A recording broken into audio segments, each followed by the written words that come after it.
ছাদে আমার অনেক অনেক গাছ হয়ে গেছে, নাই নাই করে প্রায় 200-250 মতো তো 200 তো হবেই। এবার ছোট ছোট চারা সেগুলো বাদ দিয়ে প্রায় 200 বড় দেখতে গেলে। তো আমার ইচ্ছা ছিল আমি এই যে আমার যে সামান্য ছোট্ট উঠোন রয়েছে আমি এখানটা দিয়ে কিছু গাছ বসাবো। যেমন ধরো এই যে পেয়ারা গাছ আছে, তারপরে আম আছে, জাম আছে, জামরুল আছে।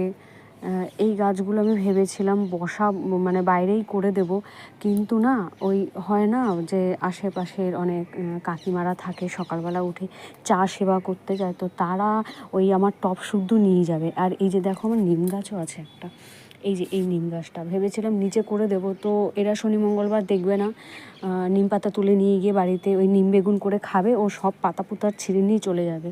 আর এটা কেন বলছি, আমার সাথে এরকম হয়েছে, আর আমাদের এখানে কোনো গেটও নেই। এরকমটা আমার সাথে হয়েছে আমার এখন আমি মানে যে জায়গাটায় দাঁড়ানো আমার বাড়ির উঠোনের ঠিক এই নিচটা, যখন আর কি আমার ছাদ ছিল না তখন আমার এখানে বেশ কিছু লঙ্কা গাছ, বেগুন গাছ লাগানো হয়েছিল।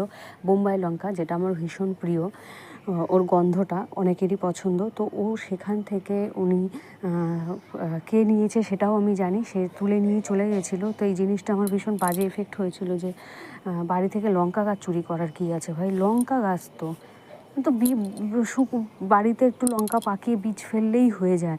তো যাই হোক, ওটা আমার ভীষণ খারাপ লেগেছে, যার জন্য আমি কোনো গাছ আমি নিচে দিতে পারি না ভয়ে, যে না ওই চা খেতে বেরিয়ে আমার গাছটাই নিয়ে চলে গেল টব সমেত।